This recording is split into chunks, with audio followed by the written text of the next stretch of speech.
오늘 우리 함께 자리에서 일어나시겠습니다. 자리에서 일어나셔서 오늘 예레미야 33장 3절 말씀, 구약성경 1106쪽입니다. 우리 다 같이 함께 한 구절 함께 합독하시겠습니다. 너는 내게 부르짖으라. 내가 내게 응답하겠고 내가 알지 못하는 크고 은밀한 일을 내게 보이리라. 아멘. 자리에 앉으시겠습니다. 옆에 있는 분들과 인사 나누겠습니다. 반갑습니다. 감사합니다. 오늘 이 밤에 함께 예배하는 여러분 한 분 한 분들에게 큰 은혜를 주실 줄로 믿습니다.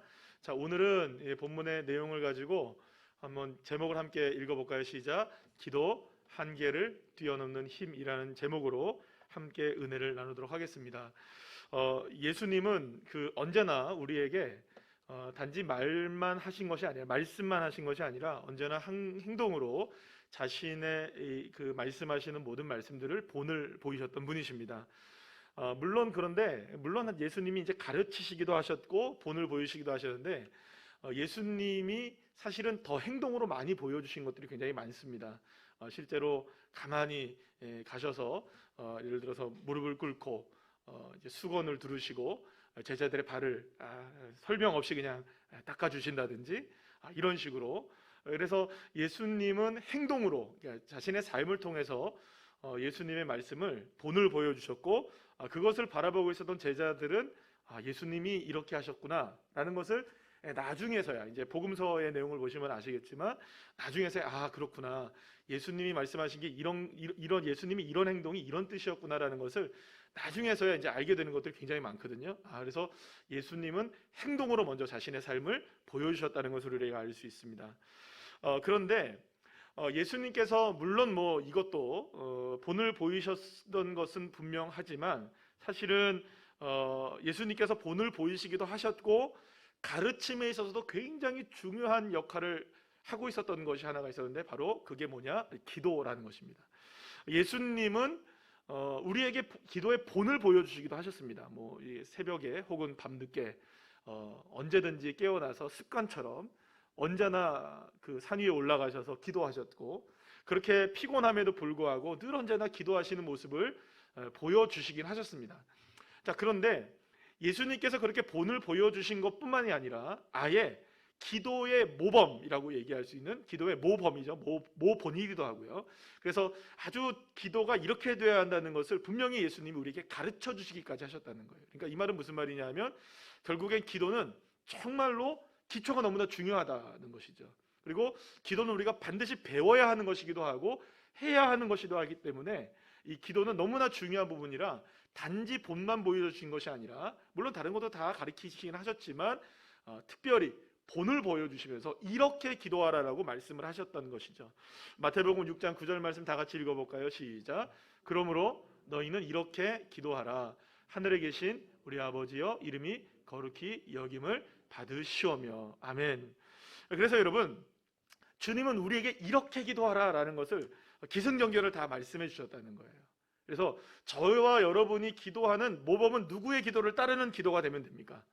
예수님이 우리에게 가르쳐 주신 기도를 따라하면 사실은 그 기도가 가장 이상적인 기도요, 가장 좋은 모범의 기도라고 말할 수가 있는 것이죠.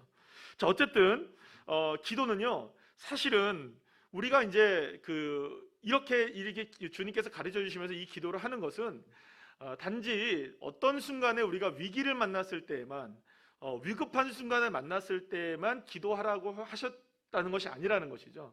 다시 말씀드리면, 기도는 단순한 응급처치를 위한 그런 어떤 도구가 아니라는 겁니다. 늘 배워야 하고 늘 해야 하고, 주님이 우리에게 가르쳐 주신 만큼 우리도 그것을 언제나 늘 따라서 해야 하는, 그러니까 오히려 이렇게 보면 되겠죠. 응급처치가 아니라 어떻게 보면 기도는 예방적인 효과가 훨씬 더 많은 것이라고 볼 수가 있습니다. 예전에 여러분들, 우리 선배 목사님들, 우리 아버지 때 목사님들이 이렇게 말씀하시는 거 들어보면 이런 얘기들 많이 하셨었어요. 기도는 저축하는 거다. 이런 말 많이 들어보셨죠? 맞습니다, 여러분. 기도는 저축입니다. 우리가 오늘 이 시간에 기도하는 것 반드시 하나님이 역사하십니다.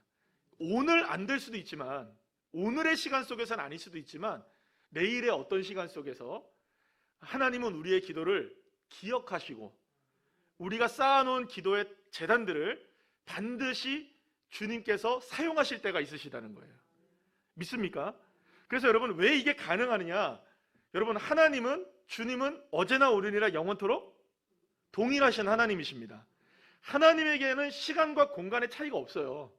우리에게는 10년 전에 기도한 거지만 하나님은 그게 10년 전이 아닙니다. 오늘의 기도거든요. 그러니까 하나님이 우리의 시간 속에서 어떤 미래에, 예를 들어서 2030년쯤 우리에게 응답되는 기도가 있다면 그 응답되는 기도는 2030년에 기도했기 때문에 응답되는 게 아니라는 거예요. 우리에게는 과거에 혹은 오늘에, 2021년도에 오늘 내가 기도한 기도가 2030년에 응답이 된다 하더라도 하나님의 시간 안에는 언제일까요? 오늘에 응답되는 거예요. 하나님에게는 시간과 공간을 초월하시는 역사가 있기 때문이죠. 그래서 여러분, 저와 여러분의 믿음은 어떤 믿음이어야 되냐면, 기도는 저축과 같다. 반드시 기도는 응답된다. 그리고 기도를 쌓아 올려야 된다는 거죠. 언제까지요? 주님이 우리에게 말씀하신 것이 있잖아요. 쉬지 말고 기도하라. 할렐루야. 그러니까 우리가 해야 될 것은 언제나 항상 기도하고 쉬지 말고 기도해야 하는 것이죠. 그러니까 언제 기도해야 되느냐? 지금이 기도해야 할 바로 그 순간이고, 어떤 의미에서 본다면 미리 우리는 기도로 준비해 나가는 것이죠. 미리 기도로. 사실 그것이 어떻게 보면 항상 기도하라는 의미라고 할 수가 있는 거예요. 그래서 사실은 우리에게, 저와 여러분에게 마음속에서 혹은 입술에서 기도가 회복되어지면 사실은 이보다 강력한 무기가 없는 거예요. 여러분, 저와 여러분에게 다시 한번 뜨겁게 기도가 회복되어지는 주의 자녀들 되시기를 간절히 축원합니다. 기도가 회복되는 것, 그리고 기도가 회복될 때 우리에게는 기도를 통하여 기회가 얻어지게 되고, 그리고 그 기회를 통해 하나님의 역사가 일어나는 것이죠. 사실 기도라는 것은 너무나 우리에게 중요한 주제이기도 하고요. 사실은 그리스도인뿐만 아니라 예수님 안 믿는 사람도 다 기도하죠. 여러분, 다 기도한다고 해요. 천지신명께 기도한다고 얘기하고, 어떤 일을 앞두거나 정말 마음을 다해서 기도한다 이런 말합니다. 대상은 없어요. 그 사람들이 어떤 우상일 수도 있고 자기 자신 스스로일 수도 있지만, 사실은 어떻게든 간에 사람들은 다 누구나 다 기도한다고 얘기합니다. 물론 그리스도인인 우리들도 기도합니다. 그러나 기도를 다들 하지만 기도의 은혜를 경험하는 사람들은 많지가 않아요. 여러분, 왜 그럴까요?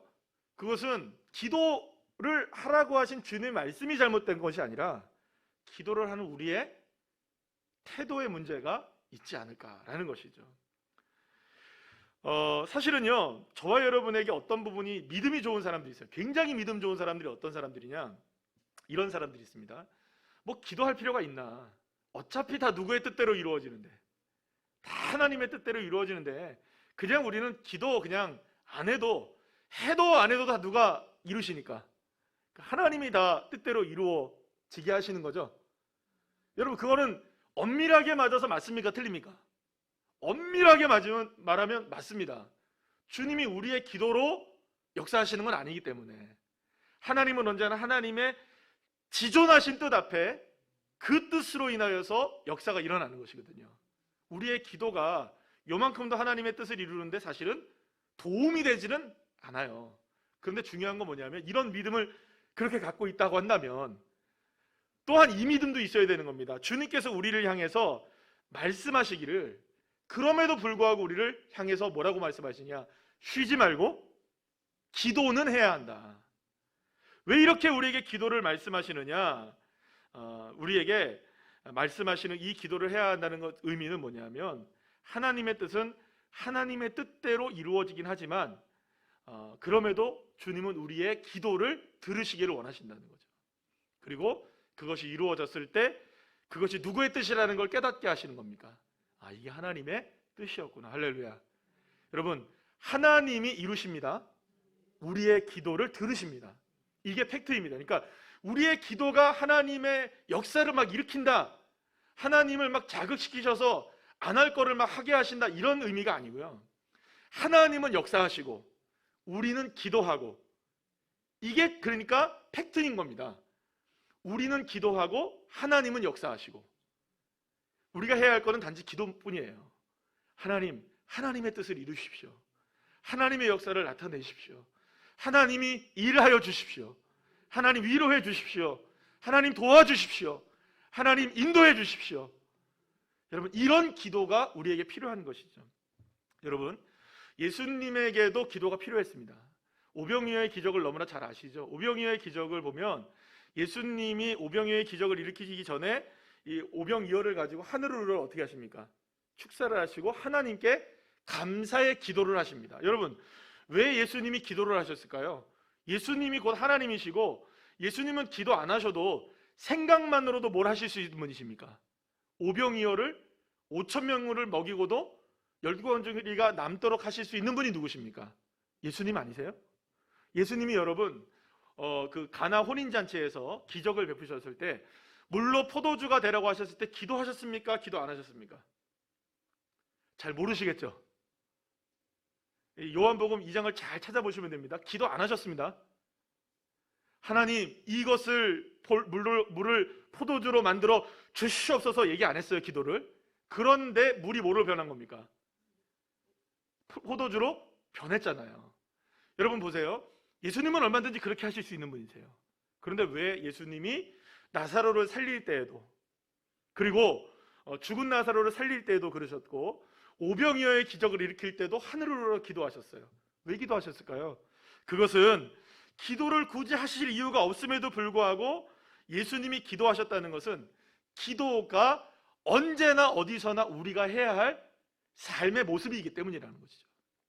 기도에서 이루어지고 안 이루어지고의 문제를 떠나서 기도는 우리의 신앙의 삶입니다. 그래서 여러분, 예수님은 십자가에서도 기도하셨고요, 골고다에 오르기 전에도 기도하셨고 골고다에 오르셔서도 기도하신 거죠. 언제나 어디서나 예수님은 기도를 쉬지 않으셨던 것입니다. 그렇다면 여러분, 예수님이 어떤 식으로 우리 예수님이 그 겟세마네에서 기도하셨을까요? 여러분, 예수님이 기도는 정말로 땀방울이 뭐처럼 변한 겁니까? 핏방울이 되도록 기도하신 기도잖아요. 그러면 이 기도는 어떤 기도셨을까요? 어떻게 기도하셨을까요? 목소리를 얼마나 크게 내셨을까요? 얼마나 부르짖으셨을까요? 얼마나 간절하게 기도하셨을까요? 사실은 그 모습을 우리가 상상만 할 뿐이지 기록되어 있는 것은 없어요. 단지 예수님의 기도가 땀방울이 무엇처럼 변했다, 핏방울이 변할 정도로 간절한 기도였다는 것을 우리가 알 수 있어요. 그러니까 이 말은 무슨 말이냐면 이런 이 기도는 단지 목소리가 큰 기도를 이야기하는 것은 아닌 것 같아요. 그렇다고 해서 단지 묵상 기도도 아니고요, 그렇다고 침묵 기도도 아닌 것 같아요. 여기서 말하는 것은 기도가 어떤 소리를 내느냐의 문제가 아니라는 겁니다. 이거는 땀방울이 핏방울이 됐다는 이 표현은 어쩌면 예수님의 영혼 깊숙한 곳에서 끓어오르는 간절한 기도, 마음으로 간절하게, 마음으로 주님 앞에 간절하게 바라는 그 기도가 어쩌면 땀방울이 핏방울이 되는, 변화되는 기도가 아니었을까. 여기서 우리가 성경 가운데 너무나 유명한 기도이죠, 이 한나의 기도를 통해서 그 마음이 어떤 기도인지를 우리가 함께 조금이나마 살펴볼 수가 있는데요. 사무엘상 1장 12절에서 13절, 우리 쉬운 성경의 말씀을 함께 읽어보겠습니다. 시작. 한나가 계속해서 기도하고 있는 동안 엘리는 한나의 입술을 지켜보았습니다. 한나는 마음속으로 기도하고 있었기 때문에 입술은 움직였지만 소리는 내지 않았습니다. 그래서 엘리는 한나가 술에 취했다고 생각했습니다. 여러분, 저는 어떻게 보면 이것이 바로 부르짖는 기도가 아니었을까라는 생각을 해보게 됩니다. 물론 여러분, 소리를 내서 기도하는 것도 정말로 간절하게 부르짖는 기도일 수 있습니다. 물론 그건 정말로 간절한 기도이겠죠. 그러나 정말로 간절한 기도는 마음을 끌어올려 단 한마디의 외침을 한다 할지라도 입술이 부들부들 떨며 마음을 떨며 정말로 간절하게 하나님을 향해서 바라는 기도라면 그 기도가 어떤 기도의 형태이든 그것이 가장 간절한 기도가 아니겠습니까? 여기서 알 수 있는 것은요, 여러분, 기도의 출발점이 우리의 기도의 형태 가운데 있지 않다는 겁니다. 침묵의 기도냐, 묵상의 기도냐, 읊조리는 기도냐, 부르짖는 기도냐, 방언 기도냐, 주여 삼창하는 기도냐, 이런 기도의 종류를 이야기하는 것이 아니고 우리의 목소리의 크기를 이야기하는 것이 아니라 그 기도의 출발점은 어디에 있느냐? 우리 마음의 간절함에 있다는 것입니다. 우리의 깊은 영혼의 깊은 갈망이 우리의 기도의 시작점이라는 것이죠. 그래서 오늘 본문 여러분 다시 한번 보시겠습니까? 시작. 너는 내게 부르짖으라. 내가 내게 응답하겠고 내가 알지 못하는 크고 은밀한 일을 내게 보이리라. 할렐루야. 그런데 여기서 여러분 부르짖다라는 말의 뜻은요, 어떤 뜻을 가지고 있냐면, 물론 여기서 부르짖다는 것은 큰 소리로 말하다라는 의미를 가지고 있어요. 자, 그러니까 주님은 우리에게 너는 큰 소리로 부르짖으라라고 분명하게 말씀하고 있다는 거예요. 그러나 여기서 큰 소리는 단순하게 목소리만 이야기하는 것이 아니라는 겁니다. 그러니까 어떤 사람이 주여 목소리를 크게 부르면 주님이 큰 소리로 부르짖네, 그러면서 은밀하고 크고 은밀한 일을 보여주시는 게 아니라는 것입니다. 그러니까 중요한 것은 소리의 크기보다 마음의 크기인 거예요. 믿음의 크기인 겁니다. 사랑하는 여러분, 주여를 온 세상이 떨쳐나가도록 외친다 할지라도 마음의 크기, 믿음의 크기가 거기에 따라가지 않는다면 울리는 뭐가 됩니까? 꽹과리가 되는 거예요. 소리나는 수레밖에 안 되는 거예요. 그래서 저와 여러분이 만약에 주여를 세상 떠나갈 정도로 우리가 외친다 한다면 거기에 합당한 마음의 크기가 있어야 되는 거예요. 믿음의 크기가 필요한 겁니다. 그것이 바로 주여 하고 부르짖을 때 부르짖는 기도의 진짜 기도의 모습이 되는 것이죠. 그럴 때 바로 주님은 그 소리를 들으시고 그 마음을 들으시고 우리에게 크고 은밀한 일을 보여주시기 시작하시는 줄로 믿으시길 바랍니다. 여러분, 그래서요, 이 부르짖는 기도에는요, 많은 사람들이 오해하고 있어요. 이 부르짖는 기도는 어느 정도 은사가 있는 사람들만 하는 거지 우리 같은 사람들은 하는 게 아니야. 이렇게 부르짖고 기도하지 않고 그냥 조그만 소리로 기도할 수밖에 없어, 이렇게 생각할 수밖에 없는 사람들이 많아요. 왜냐하면 이렇게 생각하는 거죠. 기도는 어떤 은사로 하는 것이다라는 생각을 하고 있는 분들이 많기 때문이에요. 그러나 여러분, 절대로 기도는요 은사로 하는 것이 아닙니다. 기도는 그저 그냥 특별한 사람들, 어떤 그 은혜를 받은 사람들이 하는 것이 아니라, 기도에 자신 있는 사람들만 하는 것이 아니라 누구나 하는 겁니다. 그래서 기도에 필요한 것은요, 큰 목소리를 가진 사람도 아니에요. 그렇다고 해서 거기에 뭐 어떤 형태의 기도를 하느냐, 이것도 문제가 아닌 겁니다. 중요한 것은 간절함의 크기인 거죠. 그 간절함이 담긴 부르짖는 기도를 주님이 들으시길 원하는 거예요. 그래서 우리 성도님들 가운데 이런 경들이 있습니다. 그러니까 그 일반적인 얘기를 좀 드릴게요. 일반적인 얘기입니다. 누가 그렇다는 게 아니라, 어떤 사람이 어떤 모습으로 기도하는 모습을 보면서 평가를 하는 경향들이 있어요. 절대로 하지 마십시오. 그분이 주여 하면서 기도하시든, 혹은 막 방언으로 기도하시든, 어떤 정말 작은 목소리로 기도하시든, 그냥 묵상으로 기도하시든 주님이 평가하시는 것이지, 우리가 그분을 저렇게 하기 때문에 참 은혜로워, 저분은 참 하나님의 역사를 경험하는 것, 이렇게 평가하시면 안 된다는 거예요. 아무리 읊조리는 작은 기도를 할지라도 마음의 크기는 세상 떠나갈 듯한 부르짖는 기도일 수 있는 거예요. 아무리 크게 부르짖는다 할지라도 마음은 요만할 수 있는 거죠. 우리가 그런 것들로 기도를 결코 평가해서는 안 되는 거예요. 왜냐하면 여러분, 간절한 마음의 크기가 때로는 큰 소리가 되기도 하고요, 때로는 영적인 치열한 삶의 현장에서는요, 방언으로 터져서 기도가 나오기도 하는 겁니다. 그리고 아픔을 끌어안고 기도할 때는 정말 말할 수 없어서, 말할 수가 없어서 그냥 읊조리듯이 웅얼웅얼 대듯이 한나처럼 그렇게 기도할 수 있는 거 아니겠어요?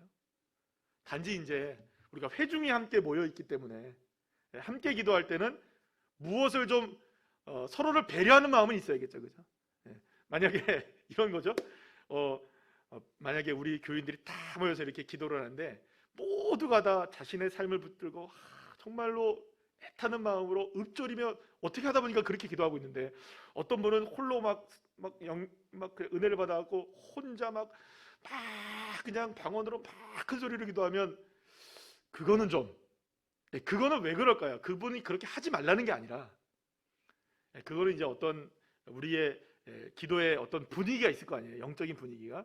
그런 부분에 있어서는 함께 맞춰 나가는 것도 중요한 부분이에요. 그런데 이거는 그거는 어떤 기도의 부르짖는 기도의 어떤 형태를 이야기하는 게 아닙니다. 어쨌든 중요한 건 뭐냐면, 저와 여러분이 마음을 다해서 간절함의 크기가 부르짖는 크기가 되기를 간절히 축원합니다. 자, 그렇기 때문에 기도의 응답을 받는 비결은 간절함에서 우러나오는 부르짖는 것이 되어야 한다는 것입니다. 여러분, 잠언서 8장 17절 말씀 우리 다 같이 한번 읽어볼까요? 시작.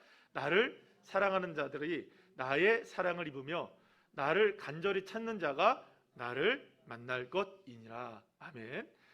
사랑하는 여러분, 기도는 하나님을 만나는 통로입니다. 하나님은 우리를 무엇을 통해 만나시느냐? 물론 말씀을 통해서도 만나시지만, 많은 경우에 무엇을 통해 만나십니까? 기도를 통해 만나시는 거예요. 하나님은 우리의 기도를 통해 우리에게 무엇을 더딥히시길 원하시냐면, 사랑을 더딥히시길 원하시고, 은혜를 더딥히시길 원하시고, 크고 은밀한 일을 보여주시기를 원하시는 것입니다. 우리의 기도를 통하여 그렇게 하나님이 하시기를 원하신다는 거죠. 물론 여러분, 예수님이 기도하셨듯이 나의 원대로 마옵시고 아버지의 원대로 되기를, 뜻대로 되기를 원합니다라고 주님이 기도하셨던 기도, 우리에게도 매우 중요합니다. 그렇죠?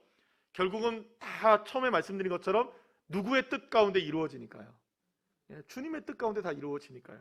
그러나 그럼에도 불구하고 예수님도 겟세마네 동산에서 나의 원을 기도하셨다는 거예요. 기도 안 하신 게 아닙니다. 나의 원을 기도하셨습니까? 안 하셨습니까? 하셨다는 거예요.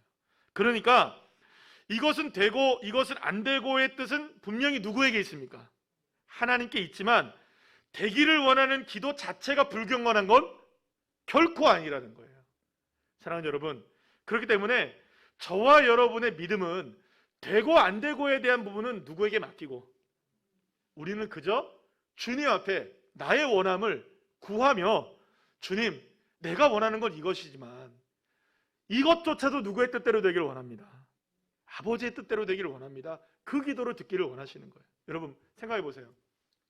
만약에 정말 우리의 육신의 부모님이라고 생각한다면, 내가 예를 들어서 지금 어떤 상황에 펼쳐져 있어서 돈이 한 100만 원 정도 필요하다는 걸 나도 알고 우리 부모님도 안다면, 나만 끙끙 앓고 있지 않고 이 100만 원을 해결하기 위해서 부모님도 애쓰실까요? 안 쓰실까요?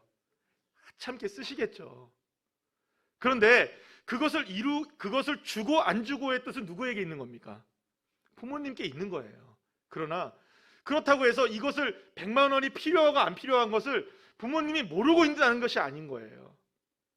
하나님 앞에 우리가 기도하는 거죠. 100만 원이 필요합니다.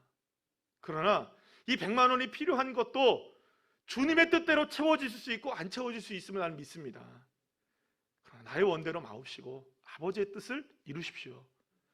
하나님이 정말로 우리 아버지시라면 내가 100만 원 필요한 거 아실까요? 모르실까요? 왜 모르시겠습니까? 아멘이십니까? 나의 육신의 연약함을 주님이 아실까요? 모르실까요? 왜 모르시겠습니까? 나의 부족하고 나의 연약한 부분을 왜 하나님이 모르시겠습니까? 다 아시죠. 주님 나 어루만지시는 분이신데요. 주님 나를 잘 아시는 분이신데요. 주님은요, 여러분, 우리가 병원에 가면 MRI 찍고 CT 찍어서 몸 스캔하잖아요, 쭉. 여러분, 그것보다 더 우리를 자세하게 보시는 분이 누구실까요? 주님이십니다. 믿으십니까? 하나님 그런 분이시잖아요. 근데 왜 우리에게 필요한 것을 채우지 않으시겠습니까? 우리의 원함은 원함이기 때문에 마음껏 구하십시오. 되고 안 되고는 누가 결정하시는 겁니까? 주님이 결정하시는 것이고요. 이 믿음이 저와 여러분이 믿음이 되기를 간절히 축복합니다. 그래서 여러분, 우리의 간절한 기도는 어떤 기도냐면, 사실은 이렇게 이야기하는 것을 들었어요. 여러분들 따라합시다. 퇴로를 차단하는 기도. 따라합시다. 퇴로를 차단하는 기도. 돌아갈 길이 없다는 거예요. 더 이상 나에게는 기도밖에는 없는 거예요. 다른 방법이 있다고 생각할 때 여러분 우리는 여전히 다른 방법을 찾습니다. 유일하게 남은 희망이 뭐냐? 기도밖에 없다. 유일하게 남은 소망이 뭐냐? 나의 도움이 되시는 여호와 하나님밖에 없다. 크고 은밀한 일을 보여주실 주님밖에 없으시다. 할렐루야. 그래서 여러분, 우리의 절박함과 간절함의 기도가 우리 앞에 펼쳐진 한계를 뛰어넘어서 주님이 역사하신다는 것을 우리는 믿어야 하는 것입니다. 그래서 우리가 처한 한계라는 상황보다 우리가 주님을 향한 간절함의 크기가 훨씬 클 때 그 부르짖는 기도를 주님께서 외면하지 않으시고 우리에게 크고 은밀한 일들을 보여주시고 우리에게 은혜와 복으로 채워주시고 역사해 주실 줄로 믿습니다. 그래서 여러분, 우리가 뛰어넘어야 될 한계는 뭐냐면요, 사실은 한계 안에 갇혀져 있는 나입니다. 그렇다면 한계 안에 갇혀져 있는 나, 여러분, 그런데 우리가 이걸 잘 모르고 있는 거예요. 내가 한계 안에 갇혀져 있다는 걸 모르는 거예요. 나는 주님 앞에 잘 기도하는데요? 아니요.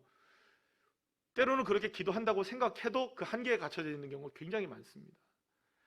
그래서 여러분, 여전히 내 가능성을 찾고 있다면, 어느 부분에 있어서 여전히 내 가능성을 찾고 있다면 그것은 여전히 한계의 상황 속에 갇혀져 있는 나를 의지하는 겁니다. 그러나 나에게 남겨진 가능성을 다 버릴 때 비로소 하나님이 보이시는 거죠. 바울과 실라의 이야기를 한번 생각해 보시죠. 감옥에 갇혀 있을 때 그들이 의지할 수 있었던 것이 완전히 없었나요? 있었습니다. 왜 없었어요? 로마 시민권 의지할 수 있었죠. 또 여러 사람들의 도움도 청할 수가 있었죠. 사실은 생각해 보면 얼마든지 그곳에서 빠져나올 수 있었을 거예요. 그러나 그거 의지하지 않았어요. 그저 칠흑 같은 암흑 속에서 여호와 하나님을 향하여 기도하고, 할렐루야, 찬양한 것이 전부였던 거예요. 그리고 그것을 주님이 주일날 말씀 들으셨죠? 골똘히 들으시는 겁니다. 그걸 들으시는 거예요. 사막을 건너는 6가지 방법이라는 책을 쓴 스티브 도나휴라는 분이 이 책을 이제 쓰셨는데, 여기에 보면 이분이 이제 직접 프랑스를 출발해서 사하라 사막을 차로 이제 건너면서 겪었던 6가지 이제 방법을 이렇게 정해서 이렇게 쓴 책인데요. 세 번째로 이제 사막에서 어떻게 하면 잘 견뎌내고 이길 수 있는가라는 내용이 나오는데, 이 책의 세 번째 방법으로 소개된 방법이 뭐냐면 이런 거예요. 제가 잠깐 읽어드리겠어요. 그 부분을. 자동차가 모래사막에 빠졌을 때 어떻게 하면 빠져나올 수 있을까요? 많은 사람들은 지렛대를 이용해서 그 위기를 모면하려 합니다. 그러나 딱딱하지 않은 모래바닥은 아무런 힘이 되어주지 못합니다. 또한 엑셀을 힘껏 밟아보지만 모래에 빠진 타이어는 더 요란한 소리를 내며 헛돌 뿐입니다. 그때 가장 간단하게 빠져나오는 방법이 있습니다. 그것은 타이어에 남아있는 공기를 빼는 것입니다. 그러면 땅과 마찰력이 생겨서 쉽게 빠져나올 수 있습니다. 사랑하는 여러분, 이 책의 내용이 참 은혜롭죠? 왜 은혜롭냐면요, 우리도 인생의 광야의 길을 지금 걷고 있지 않습니까? 그래서 때로는 위기의 상황에 빠지기도 하고요, 모래에 우리의 삶이 확 들어가기도 하고요, 도무지 빠져나오지 못한, 그래서 어떻게든 바퀴를 돌려보려고 하고 어떻게든 차를 빼보려고는 노력을 해요. 그래서 어떻게든 위기를 모면하려고 하고 그 아픔에서 우리가 빠져나려고 애를 씁니다. 그러나 도움이 안 돼요. 도움이 안 되는 거예요. 그럴 때 우리가 해야 할 일은 바람 빼는 일인 겁니다. 나에게 남아있는 가능성이라는 공기를 빼고 오직 주님 앞에 모든 걸 맡길 때, 우리의 힘이 아닌 하나님이 일하시는 크고 은밀한 일들, 우리가 하는 크고 은밀한 일이 아니라 여호와 하나님이 계획하신 크고 은밀한 일이 바람 빠진 나의 삶에 주님의 바람 불어 넣으셔서 우리를 일으켜 세우시는 것입니다. 그리고 그때 우리가 간절하게 기도하는 기도가 필요한 거예요. 주님, 내가 의지할 분은 주님밖에 없습니다. 나를 기르시는 분은 주님밖에 없으십니다. 나를 인도하실 분도 주님밖에 없으십니다. 내 삶 속에 이렇게 수렁에 빠져 있는 이 삶을 건져주실 분도 주님밖에 없으십니다. 그 마음을 다해 소리보다 더 크게, 우리가 지를 수 있는 그 소리보다 더 크게 마음을 다해 간절하게 기도한다면 그 부르짖는 기도에 주님은 들으시고 역사해 주시는 것이죠. 시편 120편 1절 말씀 우리 다 같이 한번 읽어보겠습니다. 시작. 내가 환난 중에 여호와께 부르짖었더니 내게 응답하셨도다. 할렐루야. 사랑하는 여러분, 저와 여러분의 삶의 배수의 진은 딱 하나입니다. 내 기도를 들으시는 누가 계신다? 하나님이 계신다. 한계를 뛰어넘을 수 있는 유일한 힘은 하나님만 가지고 계신다. 그리고 그 하나님을 우리가 믿는 믿음으로 부르짖어 기도할 때 우리의 기도가 한계를 뛰어넘는 힘이 되어 하나님의 큰 역사를 우리에게 부어주시고 은혜를 베풀어 주실 줄로 믿습니다. 이 시간 다 같이 함께 우리 찬양하시면서 기도하시겠습니다.